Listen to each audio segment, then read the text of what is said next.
Hello and welcome. I'm Amada Pratap Singh. You're joining us on this special segment on NewsX. From carrying bundles of firewood in the hills of Manipur to standing on the Olympic podium, Mirabai Chanu's story is one of extraordinary determination as well as resilience.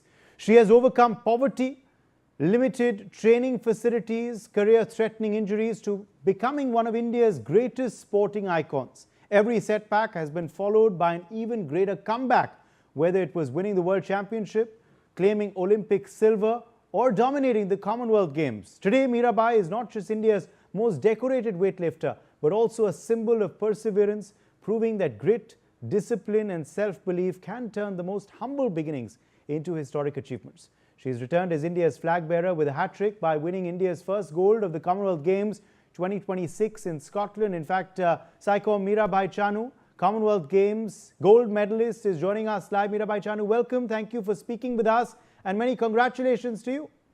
Thank you. Thank you so much. Yes, it's great to see you smiling. Of course, after this amazing feat that you have achieved in Scotland, tell us about that moment when it finally happened, when you knew that you had lifted it and you were winning the gold medal.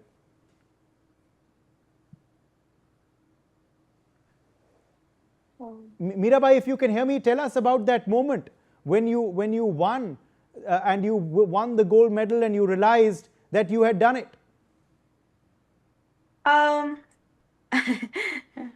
मैं बहुत ही ज़्यादा खुश हूँ कि मुझे भी मतलब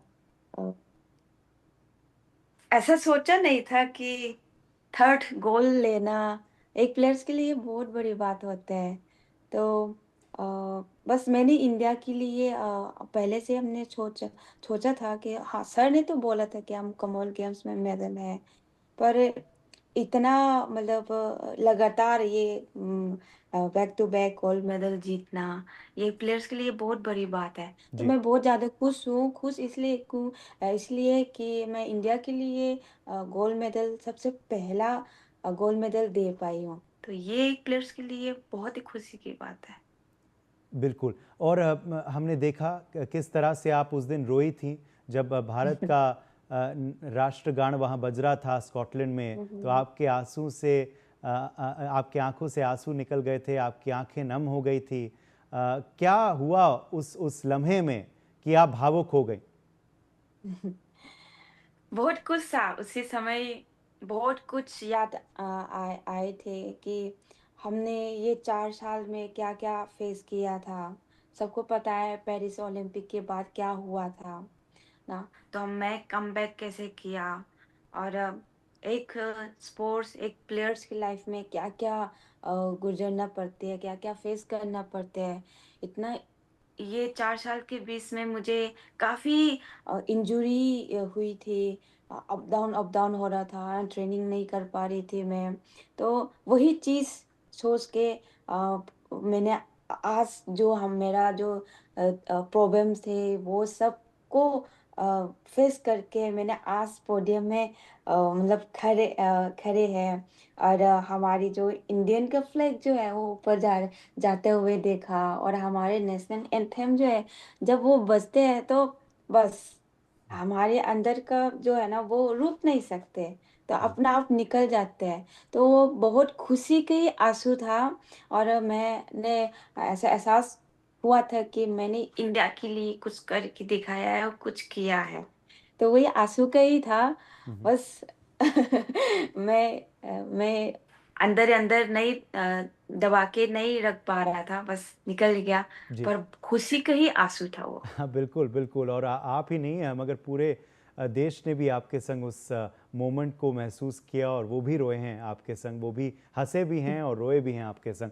मगर मीराबाई, तीन कॉमनवेल्थ गेम्स में 3 पदक हासिल करना ये आसान नहीं होता किसी भी खिलाड़ी के लिए। बहुत बार हम देखते हैं कि एक बड़े चैंपियनशिप में या एक बड़े इवेंट में, चाहे ओलंपिक्स हो या कॉमनवेल्थ गेम्स हो, उसमें मेडल हासिल करके खिलाड़ी संतुष्ट हो जाता है, कोशिश ज़रूर करता है मगर हर बार नहीं मेडल मिल पाता। मगर आपने 3 अलग एडिशंस में हैट्रिक हासिल कर दिया है, ये कैसे किया आपने? डिसिप्लिन कैसे रखा, कंसिस्टेंसी कैसे रखा? हाँ, उतार ज़रूर आए चढ़ाव जरूर आए, मगर आपने अपने आप को कमबैक, जैसे मैंने पहले भी कहा था कि सेटबैक का कमबैक आपने बड़े सॉलिड किया हर बार। तो 3 ये कॉमनवेल्थ गेम्स का हैट्रिक कैसे हासिल किया आपने? अ, ये मैं सबसे पहले तो मेरा कोच को मैं कहना चाहूँगी, क्योंकि ऐसा कोच मिली है मुझे, क्योंकि हर चीज़ में अ, सपोर्ट किया है, और छोटे से छोटे चीज़ को सर ने मुझे सँभाला है। ट्रेनिंग से लेके, खाने से लेके और रेस तक का भी सर ने हर तरीके का सर ने सपोर्ट दिया है मुझे। तो सर का बहुत ज़्यादा बड़ा रोल रहेगा मेरा जो आज का जर्नी, और आज मैंने लगातार 3 गोल्ड मेडल जीतने में। तो हाँ, मैं सर के बिना अ नहीं कर सकती थी कि मैं इतना इंजरी आई थी, इतना इंजरी मतलब मेरा जब से स्पोर्ट्स में कदम है तब से ही इंजरी था। तो कभी ऊपर जाते हैं, कभी डाउन आते हैं, तो उसी चीज़ों में हमारी माइंड को फ़ोकस रखना बहुत ही ज़्यादा मुश्किल होता है। तो उसी टाइम में मेरे फैमिली ने मुझे बहुत ज़्यादा सपोर्ट दिया है कि हर टाइम में और हर चीज़ में जब भी मैं फेल होके आते हैं, तो कोच को छोड़ के मेरा फैमिली पुश करते रहते हैं कि आप कर सकते हैं, आप रिलैक्स रखो, प्लेयर्स की लाइफ में यही होता है। तो साथ-साथ सर ने मुझे बहुत ज़्यादा सपोर्ट जी। दिया है और फैमिली ने। तो उनकी वज़ह से मैं आज यहाँ तक पहुँच पाई हूँ, और मैं भी अ खुद के ऊपर भी मैं प्राउड फ़ील करती हूँ, जी। और मैं ट्रस्ट करती हूँ कि मैं कर सकती हूँ इंडिया के लिए, और ये सबसे ज़्यादा इंडियन वेट लिफ्टिंग के लिए मैं कुछ करके दिखाना था, कुछ करना था मुझे। तो उसी से ही मुझे ज़्यादा स्ट्रॉन्ग मिलते हैं, और मैं हर टाइम सोचती हूँ कि मैं कुछ न कुछ इंडिया के लिए करके ही रहूँगी। बिल्कुल, बिल्कुल मीरा भाई। और जब आप इंजरी हुआ और जब वो सेटबैक्स हुए, तो आपने हुँ, उसका हुँ। कैसे सामना किया? क्योंकि अब ऐसे जब लम्हे आते हैं, ऐसे दिन जब आदा आ जाते हैं खिलाड़ी के लिए, तो बहुत it is very easy to become depressed और हुँ, नेगेटिव हुँ। थॉट्स आना, ये वो। हुँ, हुँ। उन उन जो कठिन दिन थे, उनका सामना आपने कैसे किया? बिकॉज़ ये बड़ा महत्वपूर्ण है हमारे दर्शकों के लिए भी जानना। हुँ, हुँ, हुँ, हुँ। हाँ, बहुत मुश्किल होते हैं। कभी-कभी भी 2016 में ही आप सबने सुना होगा, देखा होगा। 2016 रियो ओलंपिक में तो मेरा पूरा ही मतलब खत्म हो गया था जी। मेरा। मेरा करियर खत्म हो गया था, और मेरा जो सपना है वो सब खत्म हो गया था, सब चला गया था। ऐसा भी लगा कि वेट लिफ्टिंग से ही मैं दूर चले जाती हूँ, मैं छोड़ देती हूँ ऐसा। पर उसी टाइम ही में फैमिली का बहुत ही ज़्यादा सपोर्ट ज़रूरी है हमारे साथ, क्योंकि हम जब भी कमबैक होते हैं, सॉरी, हम जब नीचे आते हैं, हम टूट जाते हैं, तो उसी टाइम में मैं अकेले नहीं कर सकते कुछ भी, कोई ना कोई चाहिए होते हैं। तो उसी में मैं पूरा इंडियन के जो भी पेरेंट्स हैं, स्पोर्ट्स में जो पसंद है कोई भी, तो उसी पेरेंट्स को मैं कहना चाहूँगी कि सपोर्ट देना बहुत ही ज़्यादा ज़रूरी है। उनके बच्चे को क्या चाहिए, हुँ। क्या नहीं, तो वो सब पता करना बहुत ही ज़्यादा ज़रूरी है, और उनको सपोर्ट देना। तो ऐसे ही था, मैं तो छोड़ दिया था वेट हुँ। लिफ्टिंग 2016 में, पर मेरा मम्मी ने मुझे फिर से वेट लिफ्टिंग में आने का बोला है, करने के लिए बोला है। जी। तो मैं भी हाँ, सोचा थोड़ी देर, और हाँ, मैं बहुत अभी यंग हूँ, मैं कर सकती हूँ।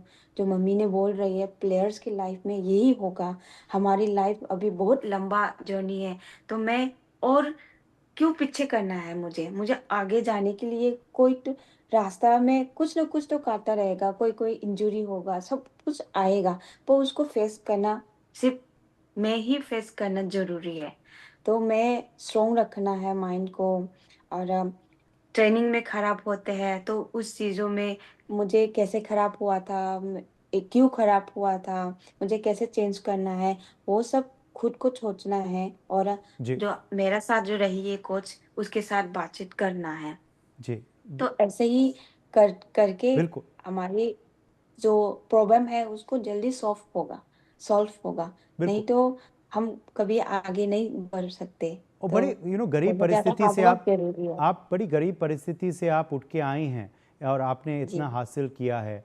एक चाय वाली की बेटी, आप वो लकड़ी उठाते थे, वो दिन अभी भी याद हैं, वो बचपन के दिन? बिल्कुल। हाँ जी, हाँ जी। याद है हमने क्या-क्या किया था जब मैं शुरू किए थे। हमने बहुत ज़्यादा गर्मी देखी है, बहुत हमने मतलब हाँ, वो जो नहीं देखना चाहिए, नहीं करना चाहिए था वो सब कुछ किया है मैंने। जी। तो बस वही इसी का ही मतलब वो था कि हाँ, मुझे कुछ तो करना है ऐसा। हाँ, नहीं और कर दिखाया वाक़ई में आपने। कब ये सपना आया था जब आप बचपन में थे कि मुझे खिलाड़ी बनना है, मुझे वेट लिफ्टिंग करना है? कब ये आपको याद है, वो किस उम्र पे आया, कैसे आया वो ख़्याल आपके ज़हन में? और ऐसे तो मुझे स्पोर्ट्स में सोचा नहीं था मैं जी। स्पोर्ट्स में आएँगी मैं, पर मेरा फैमिली स्पोर्ट्स को बहुत ज़्यादा पसंद है। मेरा 2 भाई हैं, वो फुटबॉल प्लेयर है हुँ, और मेरा मम्मी-पापा भी फुटबॉल मतलब खेल लेते हैं। तो फुटबॉल बहुत ज़्यादा स्पोर्ट्स को बहुत ज़्यादा जी, पसंद है मेरे फैमिली। तो मैं इतना मतलब उसमें स्पोर्ट्स में नहीं था, पर बस एक दिन ऐसा हुआ था कि नेशनल गेम्स चल रहे थे जब मणिपुर में नेशनल गेम्स हो रहा था, जी, वो सब का वीडियो देखा और हमारे बुक्स में जब 7th क्लास में थी तब कुंजरानी मैडम का हिस्ट्री पढ़े थे मैं उन हमारी बुक्स में था, तो वो सब देखा। ओके, तो मुझे चेंज हुआ मैं जी, क्या-क्या मुझे कुछ तो बनना था, कुछ तो करने के लिए सोचते थे, तो मुझे स्पोर्ट्स में ही जाना चाहिए या जी, अ, स्पोर्ट्स भी कौन-सा स्पोर्ट चूज़ करना है मुझे पता नहीं था, पर जी, कुंजरानी मैम का जो हिस्ट्री पढ़ के मैंने डिसाइड किया था। वेटलिफ्टिंग क्या है वो भी जी, मुझे पता नहीं था कि सिर्फ़ मणिपुर में लोहा उठाना जी, यही बोलते हैं। तो जी, वही था कि मुझे जी। ये जाना चाहिए। तो पूरे मैं परिवार 14 इयर्स थी तब और फिर से। सीखा और फिर आपने कर दिखाया। अब पूरे परिवार जी। को फुटबॉल का शौक है, आप देख पाईं? अभी फुटबॉल वर्ल्ड कप चल रहा था या ट्रेनिंग में ही बिज़ी बिल्कुल, रहीं आप? बिल्कुल। मम्मी लोग तो पूरा रात भर ओके, देख रहा था। मैं बर्मिंघम में थी, मैंने पूछा देखा था क्या? हाँ, सब देखा है घर पे। सुबह पूरा अर्ली मॉर्निंग होते हैं इंडिया हाँ, में हाँ, हाँ। तो जी। देखा है, सब देखा है। ओके। फुटबॉल में बहुत प्यार है। ओके, फुटबॉल पे बहुत प्यार है आपके फैमिली का, लवली। अच्छा, अगला लक्ष्य क्या है? अभी तो खैर आप सेलिब्रेट करिए, पूरा देश भी आपके साथ सेलिब्रेट करेगा जब आप वापस आप इंडिया आएंगे, तो दिल्ली में भी और अपने आपके होम टाउन में भी सब आपके संग सेलिब्रेट करेंगे। मगर लक्ष्य क्या है अगला? अगला व्हाट इज द नेक्स्ट गोल? अभी बहुत ही ज़्यादा एक चीज़ रह गई है हमारी। अभी सेलिब्रेट थोड़ा-सा कम करेंगे। कल से ही मैं ट्रेनिंग करना शुरू हो गया है। अच्छा। एक्चुअली एशियन गेम्स है हाँ। मेरा। अभी बहुत कम टाइम है मेरे जी। पास। 2 सिर्फ़ 2 महीने ही रह गया है। तो इसी के लिए हमको तैयारी करना है। तो मैं कल से ट्रेनिंग हो चुकी है मेरा। तो अभी मैं फ़िलहाल मुझे पता नहीं अभी घर जा पाऊँगी कि नहीं, जी। शायद मैं नहीं जा पाऊँगी। जी। तो मैं हाँ, दिल्ली में जो भी मिलेगी फ्रेंड्स आएगी तो मैं उनके साथ एन्जॉय करूँगी। पर सबसे इम्पोर्टेंट है एशियन गेम्स में मेरा अभी बहुत ज़्यादा फ़ोकस है मेरा। बिल्कुल। और क्या आप चाहेंगी, you are already Olympic silver medalist, कि एक दिन वो गोल्ड में बदल जाए? मैं पूरा कोशिश करूँगी, पर फ़िलहाल एशियन गेम्स में ही या मेरा ज़्यादा टारगेट है। Of sir course. दोनों ने मतलब हमने डिसाइड किया है कि एशियन गेम्स के बाद हम क्या और करना है वो मतलब करेंगे। अभी तक के लिए तो हम सिर्फ़ एशियन गेम्स को ही ज़्यादा फ़ोकस है। Okay, lovely. अब आप यही असली खिलाड़ी की पहचान होती है कि आपने अपना गोल्ड मेडल जीता, ज़्यादा जश्न नहीं मनाया, सेलिब्रेट नहीं किया, ऑलरेडी आप डट गई और ट्रेनिंग चालू कर दी एशियन गेम्स के लिए। और अब देश की प्रार्थना यही है कि आप एशियन गेम्स में भी ज़रूर गोल्ड लाएं भारत के लिए। थैंक यू सो बिल्कुल। Much Mirabai Chanu for thank you joining us. So much. आखिरी थैंक सवाल यू। आपके लिए, उस दिन क्या किया? आपका फेवरेट खाना कुछ है? फेवरेट क्या, आइसक्रीम पसंद है? क्या किया उस दिन जब आपने गोल्ड मेडल जीता? हाँ, उसके हाँ, बाद क्या किया? फ्रेंड्स हाँ, फ्रेंड्स लेके आई थी, पिज़्ज़ा लेके आई अच्छा, थी। पिज़्ज़ा। बहुत सारे फ्रेंड्स ने मुझे मतलब रिक्वेस्ट किया था कि पिज़्ज़ा खाने चलते हैं वो ओके। सब, पर अब अभी नहीं खा सकती। अभी भी वेट कंट्रोल करके ही रखना जी, है मुझे, जी। तो इसलिए मैंने एक ही बाइट खाए थे ओके, चलिए, फ्रेंड्स जब के लिए। एशियन गेम्स खत्म होगा तो बिल्कुल, हम ज़रूर आपको फिर एक बिल्कुल, पिज़्ज़ा बिल्कुल, भेजेंगे। और बिल्कुल, हमारा भी बिल्कुल। एक खास कार्यक्रम है, वी वुमेन वांट, हम महिलाएं, वहाँ भी आपको हम ओह! सम्मानित करना चाहेंगे, आपको ज़रूर बिल्कुल। न्योता देंगे और वहाँ आपको ट्रॉफी भी देंगे और पिज़्ज़ा भी खिलाएंगे. Okay. Thank you. Thank you, sir. Thank you so much, Mirabai Chanu, and congratulations to you from our team and, of Thank you course, so from the much. rest of the country as well. All right. We are now going to go straight